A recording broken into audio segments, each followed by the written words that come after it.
Los domingos por la mañana siempre habían sido mi santuario. Un ritual silencioso que había construido con los años para mantener a raya los fantasmas de la soledad que a menudo acechaban en los rincones de la casa vacía. El sol de la mañana se filtraba a través de las cortinas de encaje que yo misma había cosido décadas atrás, dibujando patrones dorados y danzantes sobre el suelo de madera que Ricardo, mi difunto esposo, había pulido con tanto orgullo cada sábado. El aire olía a una sinfonía reconfortante. El aroma robusto del café de grano recién molido, el perfume dulce y sutil de las rosas del jardín que él plantó para mí, y sobre todo olía a paz. Una paz frágil, como un cristal antiguo, que estaba a punto de hacerse añicos. Entré desde el porche con el correo bajo el brazo, una pila delgada de facturas y propaganda sin importancia. Nada fuera de lo común. Dejé las cartas sobre la encimera de mármol de la cocina, que se sentía fría al tacto, junto a la taza de té humeante que me esperaba. El vapor dibujaba espirales efímeras en el aire, una pequeña danza solo para mí. Pero esa mañana un sobre se distinguió del resto. Era grueso, de un color marfil cremoso, con mi nombre y dirección escritos en una caligrafía elegante y dorada que brillaba bajo la luz. No tenía remitente, solo el logo de un hotel de lujo, el Mirador de los Sueños, grabado en relieve en la solapa. Mi corazón dio un vuelco tonto y esperanzado. Quizás era una invitación, una sorpresa de los niños. La esperanza, me recordé a mí misma con una sonrisa melancólica, es lo último que pierde una madre. Con dedos cuidadosos, casi reverentes, abrí el sobre, procurando no rasgar el papel opulento. Dentro, una tarjeta aún más lujosa, decorada con intrincadas enredaderas plateadas que se entrelazaban en los bordes. Las palabras, impresas en la misma tinta dorada, me saltaron a la vista, y cada una de ellas fue un pequeño martillazo contra el cristal de mi paz. Estimada Sra.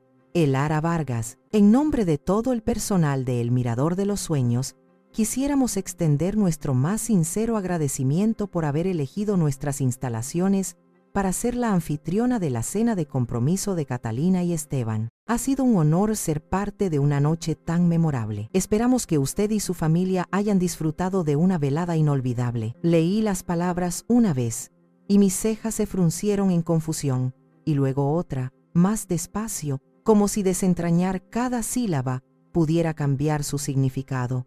Anfitriona, cena de compromiso, Catalina, anoche. Las palabras flotaban en mi mente, negándose a formar una imagen coherente. La cocina, que segundos antes era mi refugio, de repente se sintió vasta y vacía, las paredes retrocediendo. El zumbido familiar del refrigerador se convirtió en un rugido sordo en mis oídos. Mi propia hija, su cena de compromiso. Y yo no estaba allí. El entendimiento cayó sobre mí, no como una revelación, sino como una avalancha. No solo no fui una invitada, sino que según esta tarjeta cruel, fui la anfitriona de mi propia exclusión. Mis manos, esas manos que habían cosido su primer vestido de bebé y habían secado sus lágrimas de niña, se crisparon alrededor de la tarjeta. Los bordes afilados se clavaron en la palma de mi mano, un dolor agudo y real que me anclaba a la pesadilla. Caminé como una autómata hacia la pequeña mesa donde aún estaba mi laptop. La tarjeta temblaba en mi mano, una hoja de papel marfil que pesaba como una lápida. Abrí la computadora. El correo electrónico tardó una eternidad en cargar, cada segundo estirándose en una agonía silenciosa. Y allí estaba, el primer mensaje no leído. El asunto era una puñalada directa al corazón. Confirmación de su compra en El Mirador de los Sueños. Cargo de 170, 0 pesos. Mi aliento se quedó atrapado en mi garganta. Hice clic, y la pantalla se llenó de detalles que nadaban borrosos ante mis ojos. Depósito para el banquete privado, selección de vinos premium de la región del Valle, arreglos florales con orquídeas exóticas traídas de lejos, servicio de catering gourmet, todo cargado a la tarjeta de crédito suplementaria que le había dado a Catalina hacía años. Una tarjeta de emergencia para una llanta ponchada, una visita al médico, una verdadera crisis, no para financiar la fiesta que celebraba el comienzo de su nueva vida, una vida de la que aparentemente yo ya no formaba parte. El pulso me martilleaba en las sienes. 170,000 pesos. Más de la mitad de mi pensión anual, evaporada sin una sola palabra. Mi hija no solo me había borrado de su noche especial, sino que me había obligado a pagarla. Me dejé caer en la vieja silla de Ricardo junto a la ventana, la misma donde él leía el periódico cada domingo. El peso de la traición me aplastó, dejándome sin aire.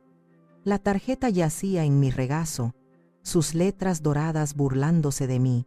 Había pagado por mi propia ausencia. Cerré los ojos, y en el silencio atronador de mi hogar, sentí el frío más intenso de los últimos 10 años. El sol se movió por el cielo, una mancha dorada que se arrastraba lentamente por el suelo de la sala, pero yo permanecí inmóvil en la silla de Ricardo, prisionera de mi dolor. La casa, mi hogar durante 40 años, se había transformado en un museo de mi propia invisibilidad. Cada objeto, antes un portador de dulces recuerdos, ahora contaba una historia de devoción, de amor incondicional que ahora parecía una tontería. Casi podía escuchar la risa de Ricardo resonando en las paredes, profunda y contagiosa. Esa risa que hacía que los malos días parecieran menos grises. Podía ver a una pequeña Catalina con coletas y a un Mateo de dientes de leche corriendo por el pasillo, sus risas infantiles llenando cada rincón. Yo solía regañarlos por dejar huellas de barro, pero en secreto amaba ese caos. Significaba que estábamos juntos, una familia. Ahora, la palabra familia se sentía como ceniza en mi boca. Me levanté, mis piernas temblorosas como las de un recién nacido, y caminé por el pasillo. Las paredes estaban cubiertas de fotografías, un archivo de nuestra vida, pero por primera vez las miré con ojos nuevos, con una claridad dolorosa. Noté un patrón inquietante. En las fotos más antiguas, éramos 4, Ricardo, yo y los niños en la playa, en los cumpleaños, en Navidad, pero a medida que las fotos se hacían más recientes, mi presencia se desvanecía. Había fotos de la graduación de Catalina, ella en el centro con sus amigos, yo apenas visible en el borde del encuadre, mi sonrisa un poco forzada. Una foto de las últimas vacaciones de Mateo, él sonriendo en la playa con su novia, una foto que él mismo me había pedido que tomara, diciéndome dónde pararme para obtener el mejor ángulo de ellos. Y las más nuevas, en las más nuevas, simplemente no estaba. Catalina con Esteban en un viñedo, sus cabezas juntas en un gesto íntimo, Mateo en la boda de un amigo, riendo con un grupo de jóvenes, rostros felices, vidas plenas. Mi vida había sido cuidadosamente editada, recortada cuadro por cuadro, como un mueble viejo que ya no combinaba con la decoración. Estaba perdida en este doloroso descubrimiento, trazando con el dedo el espacio vacío donde debería haber estado, cuando el sonido de la puerta principal al abrirse me sobresaltó. «Mamá, ¿estás en casa?». La voz de Mateo resonó en el silencio. Apareció en la entrada del pasillo con la despreocupación de quien usa la casa como una estación de servicio, no como un hogar. Su cabello estaba despeinado y su camiseta arrugada. Olía ligeramente a la colonia que yo le había regalado en su último cumpleaños. «Hola», dijo, lanzando sus llaves en la consola con un tintineo metálico. «¿Me prestas el coche esta noche? Tengo una cita con Brenda y el mío está haciendo un ruido raro otra vez». Me apoyé en el marco de la puerta del comedor, sintiendo la madera fría contra mi espalda, obligando a mi voz a mantenerse firme, a no quebrarse. «Una cita, ¿eh? ¿Y cómo está Brenda?». «Genial. Creo que te caería bien», respondió, su mirada ya fija en el gancho donde colgaban las llaves de mi coche. Ni siquiera me miró a los ojos. Su mente ya estaba en su cita, en su noche, en su vida. Dejé que el silencio se alargara, un silencio denso y pesado que pareció absorber todo el aire de la habitación.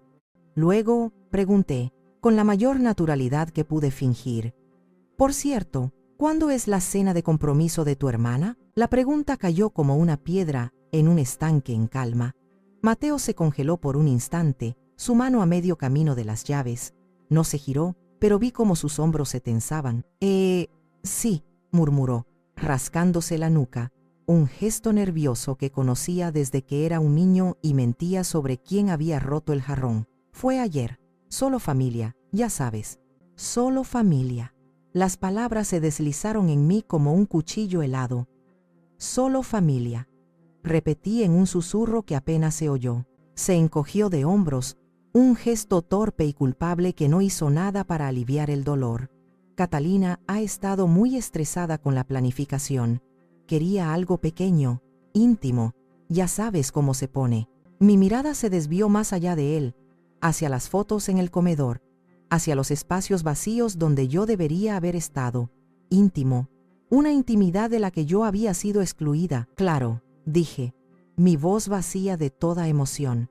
Entiendo. Mateo tomó las llaves, ajeno o indiferente al terremoto que acababa de desatar en mi interior. Gracias, mamá. Lo traeré de vuelta antes de la medianoche. Asentí, incapaz de hablar, mi garganta un nudo apretado. Lo vi salir, cerrando la puerta tras de sí. Cuando la casa quedó en silencio de nuevo, me giré hacia las fotos. Mis ojos trazaron los contornos de mi propia ausencia. Y un escalofrío me recorrió al darme cuenta de lo fácil que había sido para ellos eliminarme, de lo insignificante que me había vuelto. El dolor tiene una forma curiosa de abrir las compuertas de la memoria. Sentada en la penumbra del salón, el presente se disolvió y me vi transportada 10 años atrás, a una tarde de otoño muy parecida a esta. Ricardo llevaba apenas unos meses fallecido y la casa todavía se sentía demasiado grande, demasiado silenciosa. Cada crujido del suelo de madera era un eco de su ausencia. Catalina, entonces con 18 años, había sido mi ancla, mi razón para levantarme cada mañana. Su energía juvenil era el único sol en mi cielo nublado. Recuerdo el día que llegó la carta de aceptación de la universidad. Saltó por toda la casa, agitando el sobre en el aire como si fuera un trofeo, sus ojos brillando con un futuro que parecía ilimitado. Era una prestigiosa universidad de diseño en la capital, el sueño de su vida.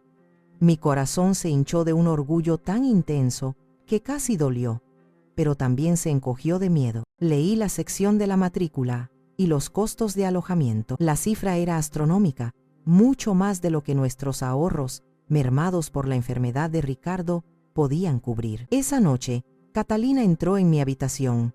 Se sentó en el borde de mi cama, su euforia reemplazada por una madurez sombría que no le correspondía a su edad. «No te preocupes, mamá», dijo, su voz apenas un susurro.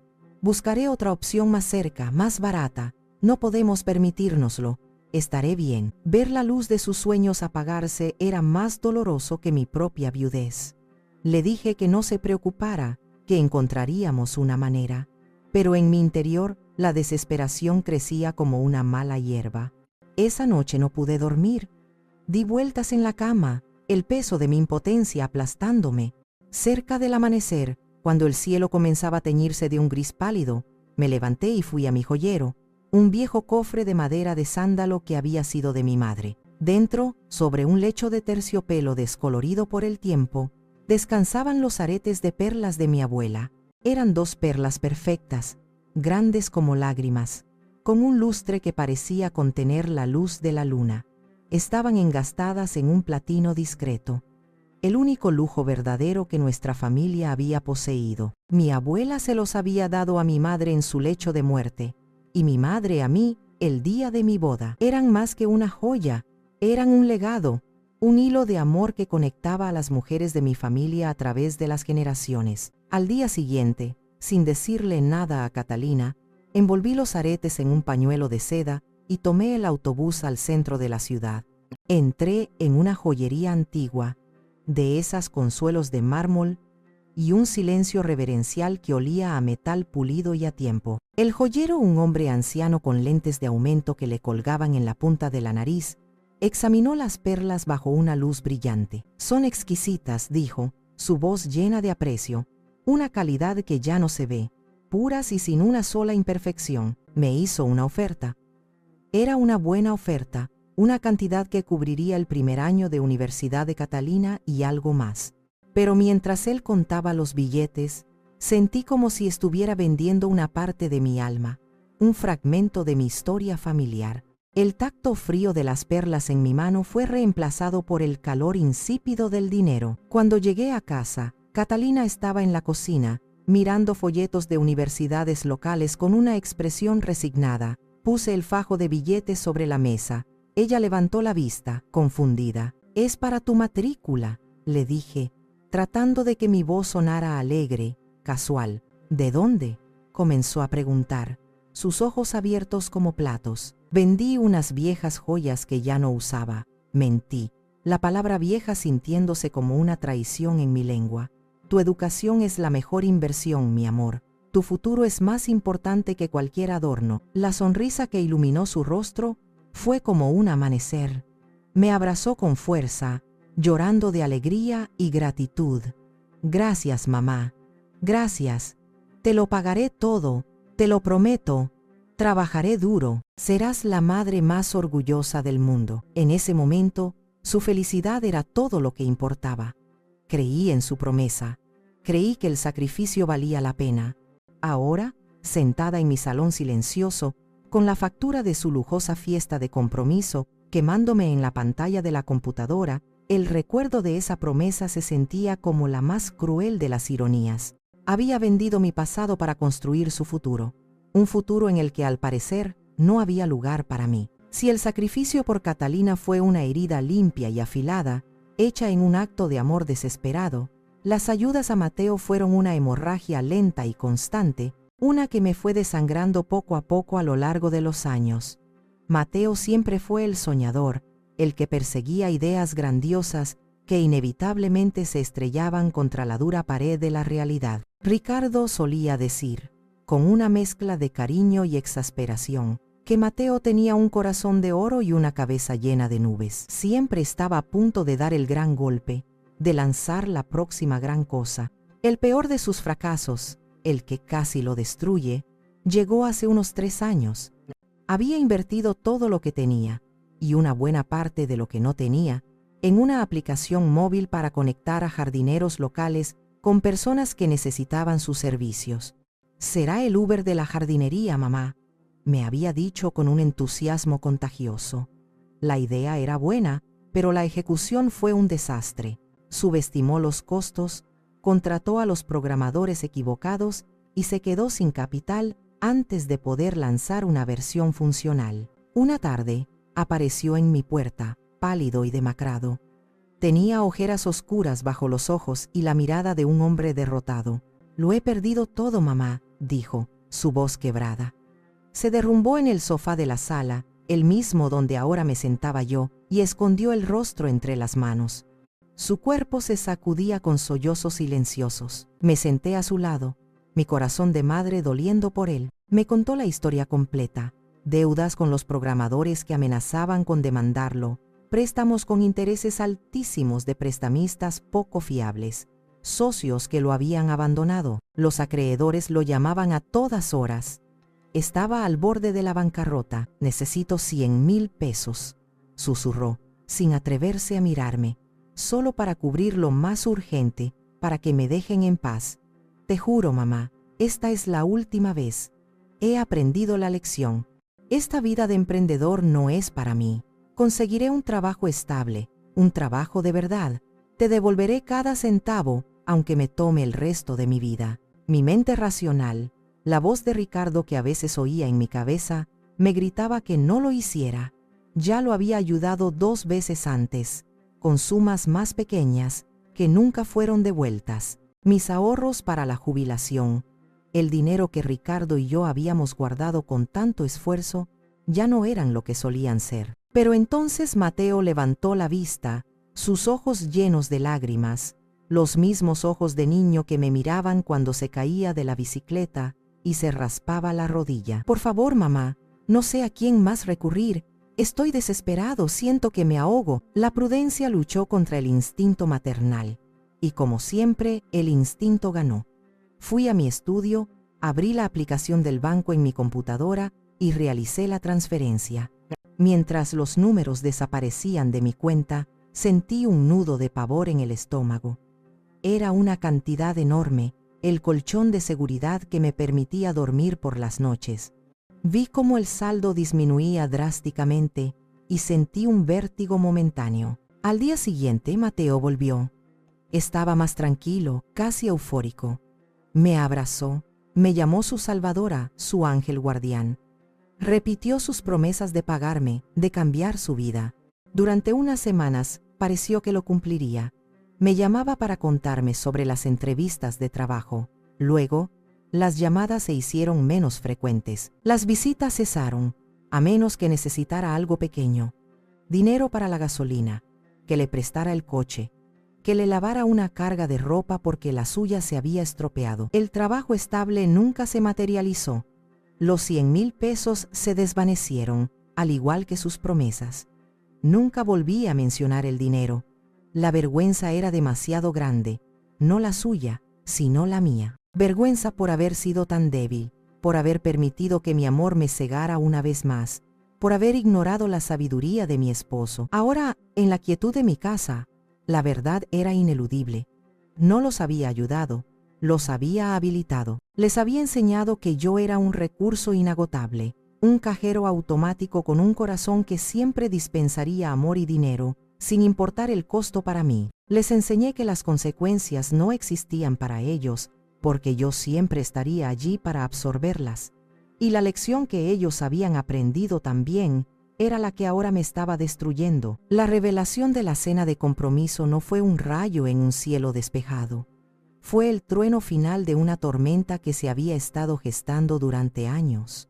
Con la claridad dolorosa que solo la traición puede otorgar, empecé a conectar los puntos, a ver el patrón de desprecio que había ignorado, o quizás que había elegido no ver. Recordé mi cumpleaños número 65, hace apenas unos meses. Había esperado celebrarlo con ellos. No quería una gran fiesta, solo una cena tranquila, los tres juntos, como en los viejos tiempos. Pasé el día cocinando su platillo favorito, pastel de carne con puré de papas cremoso, y horneé un pastel de chocolate desde cero.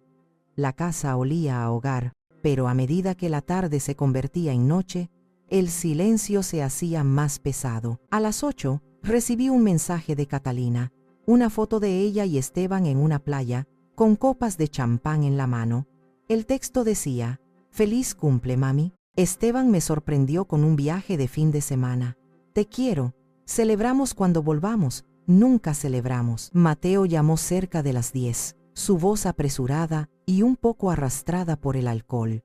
«Mamá, feliz cumpleaños. Perdona que no te haya llamado antes. He tenido un día de locos». Podía oír música y risas de fondo. Estaba en un bar con sus amigos. Me deseó buenas noches y colgó antes de que pudiera responder. Esa noche, comí pastel de carne frío, sola en la mesa del comedor puesta para 3. El eco de mi tenedor contra el plato era el único sonido. Apagué las velas del pastel yo sola, y no era solo en las grandes ocasiones. Era en los pequeños detalles del día a día.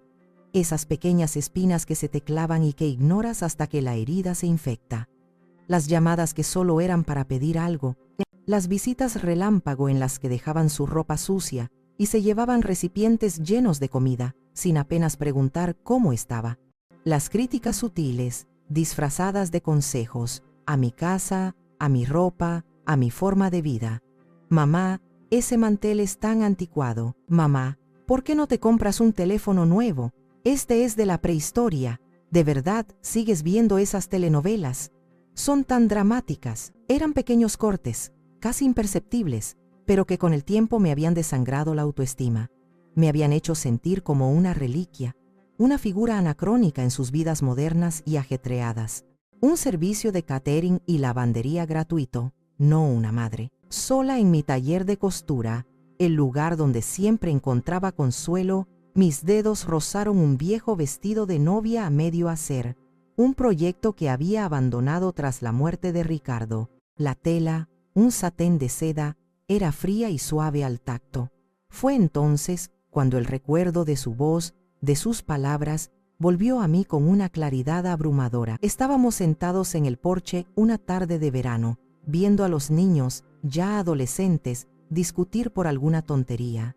Ricardo suspiró y me tomó la mano. Sus manos eran grandes y callosas por el trabajo, pero siempre me tocaban con una ternura infinita. «Elara», dijo, su voz grave y suave, «tu amor es un océano, pero no dejes que tus hijos lo conviertan en la inundación que te ahogue. Tienes que enseñarles a nadar, no solo a flotar en ti. Un día, no estaré aquí, y necesitarás ser fuerte por los dos. En ese momento, no entendí del todo lo que quería decir. Su muerte parecía algo lejano, imposible. Pero ahora, sus palabras eran como un faro en mi oscuridad. Me di cuenta de que había traicionado esa promesa. No solo a él, sino a mí misma. Había dejado que me ahogaran. Había confundido el amor con el autosacrificio, hasta el punto de que ya no quedaba un yo al que sacrificar. Solo era una función, un servicio, una cuenta bancaria. La tristeza que me había paralizado comenzó a transformarse. Debajo de las capas de dolor, una pequeña brasa de ira comenzó a arder. Una ira justa, una ira necesaria. La ira de una mujer que finalmente se daba cuenta de que merecía algo más que las migajas de afecto que sus propios hijos le arrojaban. La ira de una mujer que estaba a punto de recordar cómo nadar. La ira es un combustible poderoso. Durante días, me había sentido como un barco a la deriva en un mar de dolor, pero esa chispa de furia fue el motor que me puso en marcha. De vuelta en la computadora, mi tristeza se había convertido en una fría resolución. Ya no iba a llorar por las fotos en las que no estaba. Iba a crear un futuro en el que yo fuera la protagonista. Mi primer impulso fue práctico.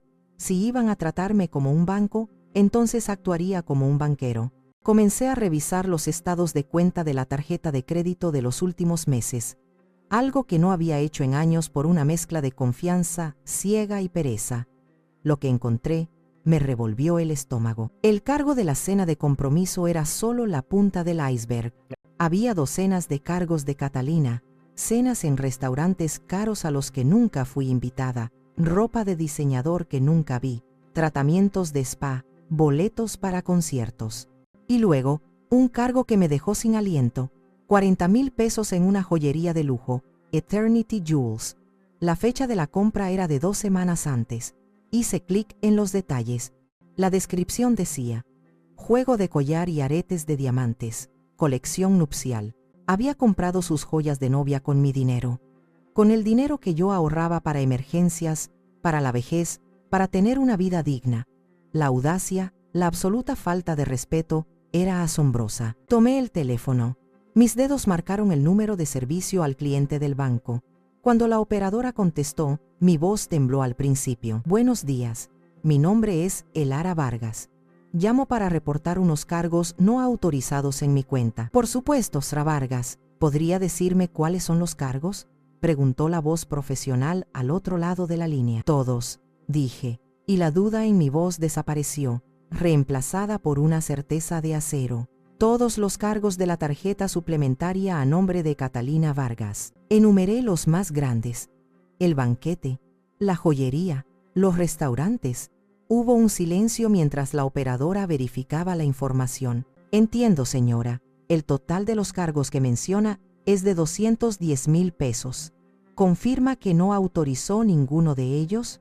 Lo confirmo, dije. En ese caso, procederemos a congelar la tarjeta de inmediato e iniciaremos una investigación por fraude. Le enviaremos los formularios correspondientes. Gracias, dije y colgué. El siguiente paso fue la cuenta bancaria. El nombre de Mateo todavía estaba allí, vinculado a una tarjeta de débito que le había dado para pequeños gastos después de su último fracaso empresarial. Con 2 clics, revoqué su acceso. La próxima vez que intentara llenar el tanque de gasolina o comprar un café, su tarjeta sería rechazada. Mientras realizaba estas acciones, una parte de mí se sentía culpable. Una voz en mi cabeza, la voz de la buena madre, me susurraba que estaba siendo cruel, vengativa. ¿Qué clase de madre le hace esto a sus hijos? Miré la foto de Ricardo que tenía en mi escritorio. Su sonrisa amable, sus ojos sabios. Él nunca habría permitido que esto llegara tan lejos. Él habría puesto límites. Él me habría protegido, incluso de mis propios hijos. Y en su ausencia, yo tenía que aprender a protegerme a mí misma. La culpa se disipó, reemplazada por la convicción de que estaba haciendo lo correcto. No por venganza, sino por supervivencia. Estaba recuperando mi vida, un clic a la vez. La semana que siguió a mis acciones fue extrañamente silenciosa. Era un silencio diferente al que estaba acostumbrada. No era el silencio pesado de la soledad, sino un silencio ligero, espacioso. Era el silencio de la ausencia de demandas. No hubo llamadas pidiendo favores. No hubo mensajes de texto con emojis de corazones, seguidos de una petición. Por primera vez en mucho tiempo, mi teléfono solo sonaba cuando mis amigas o mi hermana llamaban para charlar. Pasé esos días en el jardín. Podar las rosas de Ricardo se convirtió en una forma de meditación. Con cada rama seca que cortaba, sentía que estaba podando las partes muertas de mi propia vida, haciendo espacio para que algo nuevo pudiera florecer. El trabajo físico me anclaba, el sol en mi espalda me calentaba, y el aroma de las rosas me recordaba que la belleza todavía existía en el mundo. El jueves por la tarde la paz se rompió. Mi teléfono, que descansaba sobre la mesa del patio, vibró con insistencia. En la pantalla brillaba el nombre, Catalina. Dejé que sonara 3 veces, respirando hondo con cada timbrazo, preparándome para la tormenta. Finalmente, contesté. «Hola», dije, mi voz deliberadamente tranquila. «Mamá». La voz de Catalina era un chillido agudo, al borde del pánico. «Mamá, gracias a Dios que contestas. Hay un problema terrible». «¿Qué sucede, Catalina?», pregunté, aunque ya sabía la respuesta. «Es el florista y el salón. Dicen que la tarjeta fue rechazada. Me llamaron para decirme que si no pago el saldo pendiente hoy cancelarán todo». «Olvidaste pagar la cuenta, mamá». La acusación en su voz era palpable. La culpa, como siempre, era mía. Presioné el teléfono contra mi oído, mi mirada fija en la silla vacía de Ricardo al otro lado del patio. «No, Catalina», dije con calma, una calma que me sorprendió a mí misma. No lo olvidé. Hubo un silencio desconcertado en la línea. «¿Qué? ¿Qué quieres decir?», balbuceó. «Quiero decir que no olvidé pagar la cuenta. Simplemente recordé quién soy yo». El silencio que siguió fue más largo, cargado de incredulidad. Luego, la primera ola de su estrategia habitual, la súplica. «Mamá, por favor». Su voz se suavizó, volviéndose melosa. «La boda es en 6 semanas. Necesito esos centros de mesa. Si perdemos a este proveedor, todo el plan se desmorona. Siempre has sido mi apoyo, la mejor mamá del mundo. Solo necesito tu ayuda una última vez, te lo juro». No respondí, esperé. La dulzura se agrió y se convirtió en ira sin previo aviso. «¿De verdad vas a arruinar mi boda por una estúpida tarjeta? Después de todo lo que he trabajado, me estás humillando. ¿Qué quieres? ¿Que todos piensen que soy una pobretona cuya madre es una tacaña?» Sostuve el teléfono con ambas manos, notando que no temblaban. Sentí un calor firme extendiéndose por mi pecho. Era el poder de una palabra que había evitado durante más de 30 años. «No», dije, mi voz baja pero inquebrantable. «¿No qué?», siseó ella. «No, Catalina, no voy a arreglar esto. No voy a pagar. Se acabó». Pude oír su respiración entrecortada, una mezcla de rabia e incredulidad. «No puedes hacerme esto. Soy tu hija y yo soy tu madre», respondí. «La que no fue invitada a tu cena de compromiso. La que, hasta la semana pasada, estaba pagando por ella sin saberlo». Balbuceó algo ininteligible, una sarta de insultos y amenazas, y luego me colgó. Dejé el teléfono sobre la mesa. La habitación volvió a su zumbido sereno, y sentí los bordes de mi resolución endurecerse, como el acero al enfriarse. Por la ventana, el sol de la tarde iluminaba las rosas en plena floración. Me giré y caminé hacia la casa, mi mente ya en el siguiente paso. Era hora de llamar a un cerrajero. Al día siguiente, después de que un amable cerrajero reemplazara todas las cerraduras de la casa, sentí que había recuperado el control de mi espacio físico, pero sabía que la batalla real apenas comenzaba. Necesitaba un aliado, alguien que entendiera no solo las leyes, sino también el corazón de mi familia. Solo había una persona que encajaba en esa descripción. Marqué el número de Arturo Méndez, el mejor amigo de Ricardo desde la infancia y nuestro abogado de toda la vida. Su secretaria me dio una cita para esa misma tarde. La oficina de Arturo era como él, anticuada, sólida y reconfortante. Olía a libros viejos y a café fuerte. «Arturo», Un hombre de cabello plateado y ojos amables detrás de unos lentes gruesos me recibió con un cálido abrazo. Elara, qué gusto verte.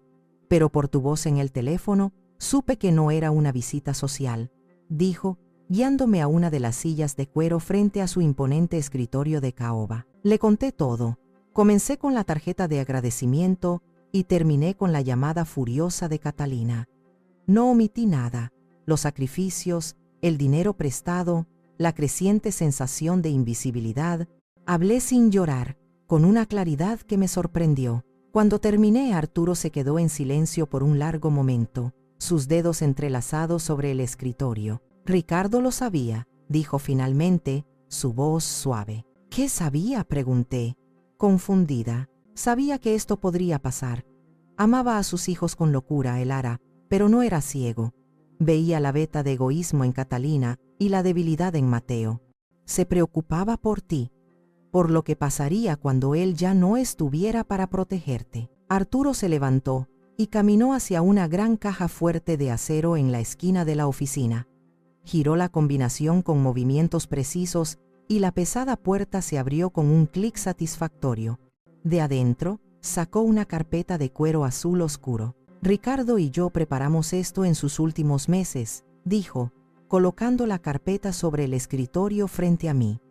Es un fideicomiso. Lo miré sin comprender. Verás, legalmente, esta casa y la mayoría de los activos líquidos, las inversiones, los ahorros, no están a tu nombre.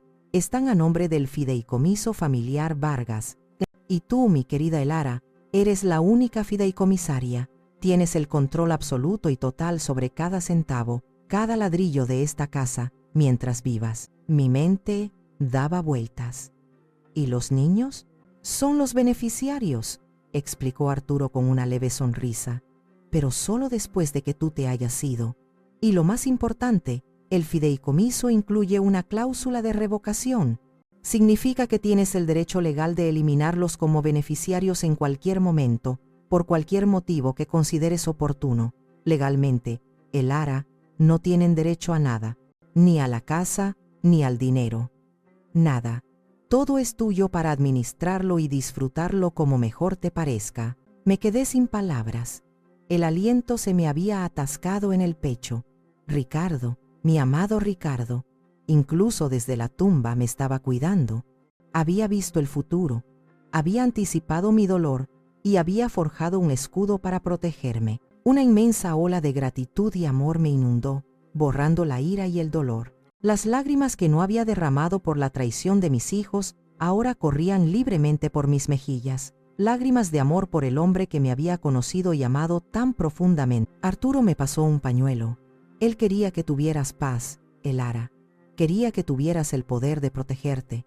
Ahora, la pregunta es, ¿qué vamos a hacer con ese poder? Miré la carpeta de cuero azul, el legado de amor y previsión de Ricardo. Y por primera vez en mucho tiempo, sentí una nueva y poderosa confianza. Ya no era una víctima, era la guardiana del legado de mi esposo, y no iba a permitir que nadie lo deshonrara. El poder recién descubierto era un bálsamo, pero también una armadura, y no tardé en necesitarla. 2 días después de mi visita a Arturo, comenzó el asedio. Fue un sábado por la tarde. Estaba en la cocina, intentando una nueva receta de galletas de jengibre, cuando un golpeteo violento en la puerta principal hizo vibrar los cristales de la alacena. No era un llamado amistoso, era una exigencia. «¡Mamá, abre la puerta! ¡Sé que estás ahí!», gritó la voz de Mateo, distorsionada por la madera. Mi corazón dio un salto, pero me obligué a mantener la calma. Me sequé las manos en el delantal y caminé hacia la puerta. A través de la mirilla los vi a los dos. Mateo, con el rostro enrojecido por la frustración. Catalina, a su lado, con los brazos cruzados y una expresión de furia contenida. «Mamá, abre ahora mismo. Tenemos que hablar», gritó Catalina esta vez. Respiré hondo, recordé la carpeta azul en el estudio de Arturo y abrí la puerta. Solo una rendija, manteniendo la cadena de seguridad puesta. «¿Qué quieren?», pregunté, mi voz más firme de lo que me sentía. «¿Qué queremos?», espetó Catalina, incrédula. ¿Tienes idea del desastre que has causado? Mi tarjeta de débito fue rechazada en el supermercado. La de Mateo no funciona en la gasolinera. Y cambiaste las cerraduras. ¿Te has vuelto loca? Estoy perfectamente cuerda. Gracias por preguntar, respondí con frialdad. Simplemente estoy administrando mis finanzas. ¿Tus finanzas?, intervino Mateo. Ese también es nuestro dinero. La casa de papá. Tenemos derechos sobre eso. Están equivocados, dije, disfrutando un poco de su confusión. Mientras ellos procesaban mis palabras, noté que Catalina estaba tecleando furiosamente en su teléfono. Un minuto después, mi propio teléfono, que había dejado en la mesa del recibidor, comenzó a vibrar con notificaciones. Más tarde, cuando se cansaron de gritar y se fueron, revisé las notificaciones. Era una publicación de Catalina en Facebook, cuidadosamente elaborada para no nombrarme, pero para que todos supieran de quién hablaba. Es muy triste cuando la amargura y el egoísmo envenenan a una persona hasta el punto de que prefieren ver a su propia familia sufrir antes que mostrar un poco de compasión. Algunos simplemente eligen el dinero por encima del amor, orando por aquellos con corazones endurecidos. La publicación ya tenía docenas de me gusta y comentarios de tías lejanas y primos segundos, todos expresando su preocupación y ofreciéndole su apoyo. La guerra había pasado al frente público. Estaba intentando aislarme, pintarme como la villana, pero en lugar de sentirme herida, sentí una extraña calma. Ella podía tener sus batallas en las redes sociales. Yo tenía la verdad, y tenía un fideicomiso. Cerré la puerta, deslicé el cerrojo nuevo en su lugar y me apoyé en la madera sólida. La casa ya no se sentía como una jaula de soledad, sino como una fortaleza. Y yo era su reina. Dejé que golpearan, dejé que gritaran. Sabía que este era solo el principio, pero por primera vez no tenía miedo. La estrategia de Catalina de victimización pública funcionó a la perfección. Durante la semana siguiente, mi teléfono no dejó de sonar. Eran tías, primos, viejos amigos de la familia, todos llamando para intervenir, para pedirme que reconsiderara, que pensara en la familia. A cada uno le respondí con una calma educada pero firme, negándome a dar detalles. Quien no se dejó engañar fue mi hermana mayor, Sofía. Sofía era todo lo que yo no era, directa, pragmática y con una habilidad casi sobrenatural para detectar tonterías. Se presentó en mi casa el viernes por la mañana con una botella de vino y una mirada decidida. «Ya basta de esconderse, Lara», dijo, sentándose en la mesa de mi cocina. «Mañana hay un almuerzo en casa de la tía Carmen por su aniversario. Todos van a estar allí. Catalina y Mateo estarán en su mejor actuación de víctimas. Tienes que ir, tienes que enfrentarlos de una vez por todas». La idea me aterrorizaba. «No puedo, Sofía. No quiero crear una escena». «La escena ya está creada», replicó ella. «La única pregunta es si vas a dejar que ellos escriban el guión. Llama a tu abogado. Es hora de terminar esta obra». Tenía razón. Esa tarde, llamé a Arturo y le expliqué el plan. Al principio dudó, pero luego pareció disfrutar de la idea. «Un poco de teatro judicial no le hace daño a nadie», dijo con una risa contenida. «Estaré allí». El almuerzo en casa de la tía Carmen fue tan tenso como esperaba. El aire estaba cargado de susurros y miradas de reojo. Catalina, vestida de un blanco inmaculado como una virgen sacrificada, se aferraba al brazo de su prometido, Esteban, quien parecía profundamente incómodo. Mateo merodeaba por la barra de bebidas, evitando mi mirada. Después de la comida, Catalina eligió su momento. Se levantó, golpeando suavemente su copa para llamar la atención. «Quisiera decir unas palabras», comenzó, su voz temblando con una emoción perfectamente ensayada. «Sé que muchos se han preguntado qué está pasando en nuestra familia, y con el corazón roto, debo decirles que mi madre está pasando por un momento difícil, y lamentablemente ha decidido castigarnos por razones que no entendemos, arruinando el momento más feliz de mi vida». Las lágrimas comenzaron a rodar por sus mejillas. Varios parientes le lanzaron miradas de compasión. Pude ver a la madre de Esteban, Isabella, una mujer fría y elegante, mirándome con abierto desdén. Fue entonces cuando Isabella habló, su voz goteando veneno sutil. Bueno, Catalina, querida, a veces las familias tienen complicaciones.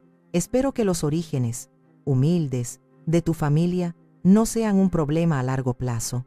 El comentario fue una bofetada para Catalina. Su rostro palideció de pánico. Era evidente que había estado vendiendo una imagen muy diferente de nosotros a su futura familia política. Mientras Catalina luchaba por encontrar una respuesta, la puerta principal se abrió. Arturo Méndez entró, impecablemente vestido con un traje oscuro, llevando un maletín de cuero. «Disculpen la interrupción», dijo Arturo, su voz resonando en el silencio repentino. «El Ara me pidió que me uniera a ustedes. Hay ciertos malentendidos financieros que me gustaría aclarar». El rostro de Catalina pasó del pánico al terror. Arturo se paró en el centro de la sala. «Entiendo que ha habido cierta confusión sobre la herencia del difunto Ricardo Vargas», comenzó. Con calma y precisión, explicó la naturaleza del fideicomiso, mi papel como única fideicomisaria y mi control absoluto sobre todos los activos. Luego, sacó copias de los estados de cuenta de la tarjeta de crédito y los distribuyó entre los miembros más influyentes de la familia. Como pueden ver, continuó, los únicos problemas financieros aquí son el resultado de gastos exorbitantes y no autorizados, incluyendo una cena de compromiso de la que la anfitriona nominal ni siquiera fue informada. El silencio en la habitación era atronador.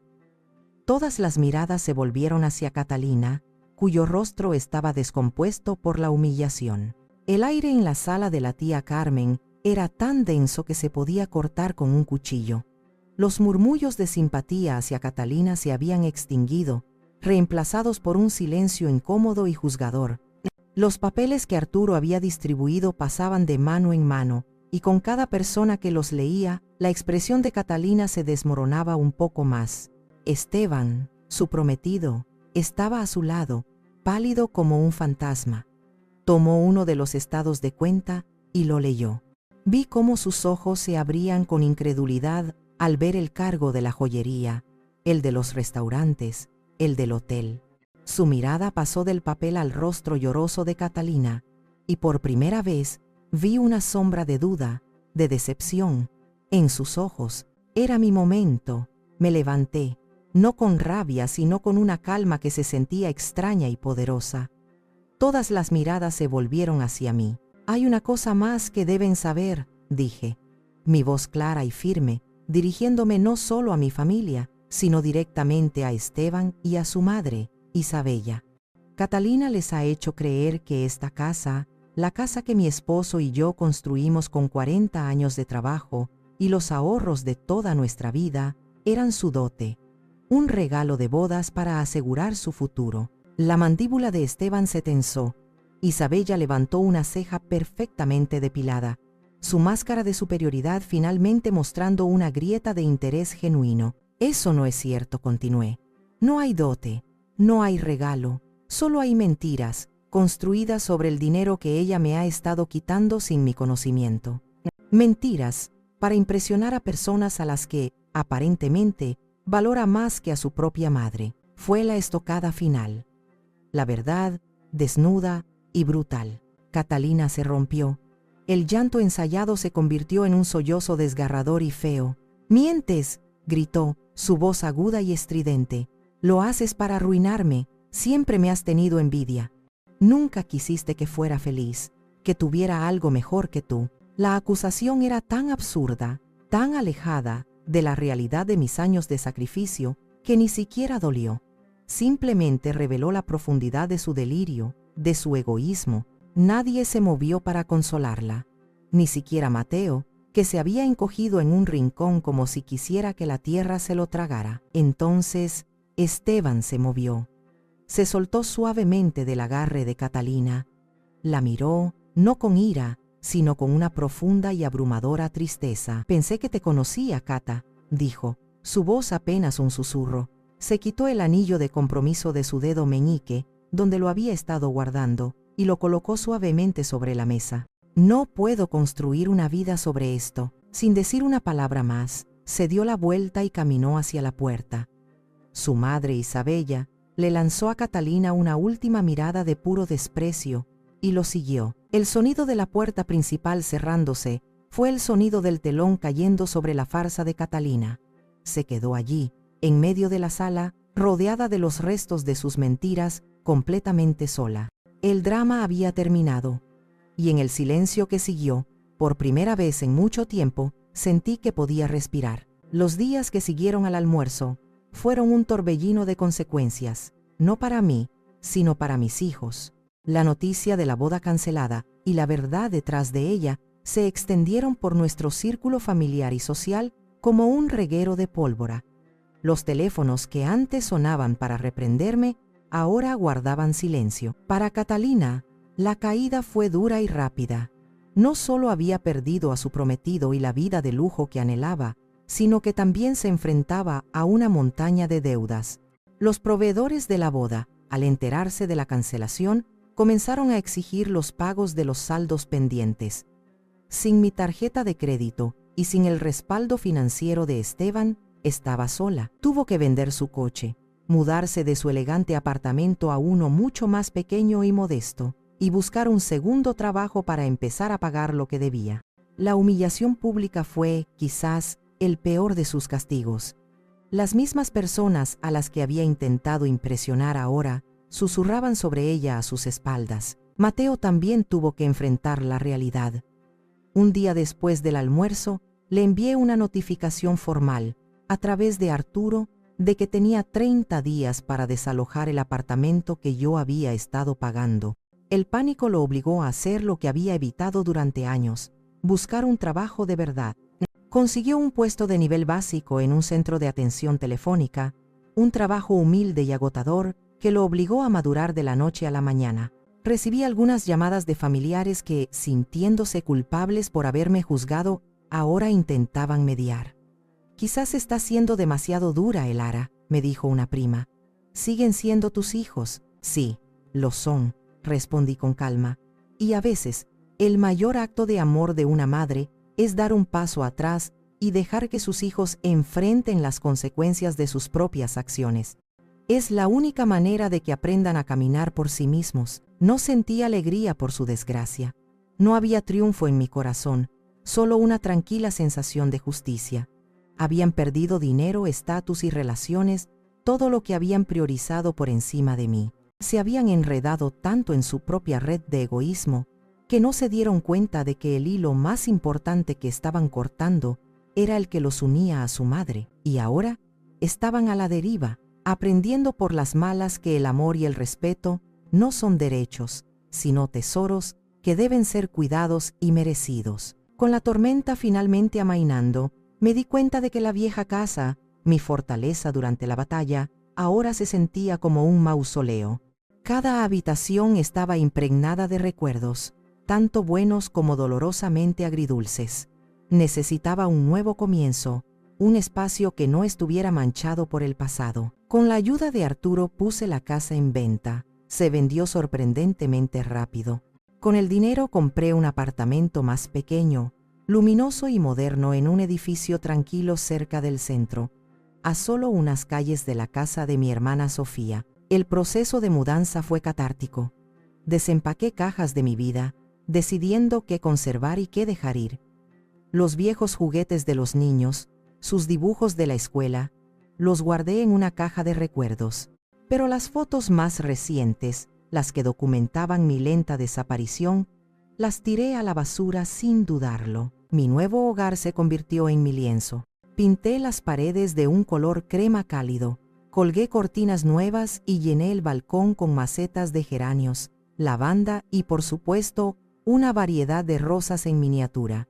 Mi viejo taller de costura fue recreado en una de las habitaciones, y el sonido familiar de la máquina de coser volvió a llenar mis días. Empecé a aceptar pequeños encargos, ajustar un vestido de novia para la hija de una amiga, crear cojines personalizados para la nueva casa de un vecino. No lo hacía por el dinero, sino por la alegría de crear, de sentir la tela bajo mis dedos, de ver cómo mis manos aún podían dar forma a la belleza. Mi vida social floreció de maneras inesperadas. Sofía y yo nos veíamos varias veces a la semana, probando nuevos cafés, yendo al cine o simplemente sentadas en mi balcón charlando durante horas. Reanudé el contacto con viejas amigas con las que había perdido el contacto, absorbida por mis deberes familiares. Y conocí a mis nuevos vecinos, incluyendo a una mujer encantadora llamada Elena, cuyo amor por la jardinería rivalizaba con el mío. Un día, mientras cosía junto a la ventana, me detuve y miré a mi alrededor. El sol entraba a raudales, la habitación olía a lavanda y a café, y desde la calle llegaba el sonido apagado de la vida de la ciudad, y me di cuenta de que estaba feliz. Una felicidad tranquila, sólida, que no dependía de la aprobación o la presencia de nadie más. Utilicé una de mis viejas metáforas de costura para describirle el sentimiento a Sofía por teléfono esa noche. «Sabes», le dije, «siento que finalmente estoy diseñando el patrón de mis propios días, y me gusta el diseño que está surgiendo. Por primera vez, la vida que estaba tejiendo era enteramente mía». Pasaron varios meses. El otoño dio paso a un invierno suave, y la vida se asentó en un ritmo pacífico y agradable. Había encontrado una nueva normalidad, una que me gustaba mucho más que la antigua. Una tarde, al revisar el correo, encontré un sobre que destacaba entre las facturas. La caligrafía era torpe y familiar. Era de Mateo. Llevé la carta a mi balcón, me serví una taza de té y me senté, observando cómo el sol de la tarde teñía el cielo de naranja y rosa. Durante varios minutos, solo sostuve el sobre sintiendo el peso del papel, el peso de todo lo que representaba. Finalmente, lo abrí. La carta era corta, apenas una página, escrita con una sinceridad que nunca antes le había conocido. «Querida mamá, no sé muy bien cómo empezar esto. Sé que lo siento no es suficiente, pero es todo lo que tengo. Lo siento mucho. Estos últimos meses han sido los más difíciles de mi vida, pero también los más necesarios. Trabajar 10 horas al día para pagar el alquiler me ha enseñado más sobre el valor del dinero y el esfuerzo de lo que aprendí en 30 años viviendo de ti. He pensado mucho en por qué dejé que las cosas llegaran tan lejos, y la verdad es que siempre he sido un cobarde. Le tenía miedo a Catalina, miedo al fracaso y, sobre todo, miedo a enfrentarme a la verdad de que había dejado que mi cobardía me convirtiera en un cómplice terrible. Permití que te tratáramos como lo hicimos, y esa es una vergüenza que llevaré siempre conmigo. No te pido que me perdones, porque no estoy seguro de merecerlo. Solo quería que supieras que estoy intentando ser un hombre mejor, el hombre que papá siempre quiso que fuera, y el hijo que tú merecías. Quizás algún día, si tú quieres, podríamos tomar un café». Con amor y arrepentimiento, Mateo. Leí la carta 2 veces. Las lágrimas brotaron de mis ojos, pero no eran lágrimas de dolor, sino de una extraña y agridulce liberación. No había ninguna carta de Catalina, quizás nunca la habría. Pero este pequeño brote de remordimiento y autoconciencia, era más de lo que había esperado. No respondí de inmediato. Doblé la carta con cuidado y la dejé sobre mi mesa de costura, junto a un retal de seda brillante.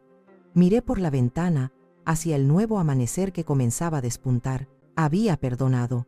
En algún lugar de mi corazón, el perdón ya había echado raíces, porque aferrarse a la amargura era como beber veneno y esperar que el otro muriera. Pero el perdón no significaba olvido. La relación nunca volvería a ser la misma. La confianza ciega se había roto para siempre, pero se había abierto una puerta. Una pequeña puerta hacia una posible sanación, una relación reconstruida sobre una base nueva y más honesta, una relación bajo mis propios términos. He pasado toda mi vida cosiendo vestidos de novia para la felicidad de otros, susurré para mí misma, mientras el primer rayo de sol entraba en la habitación. Finalmente, a los 65 años, aprendí a coser una vida para mí misma, y era una vida hermosa,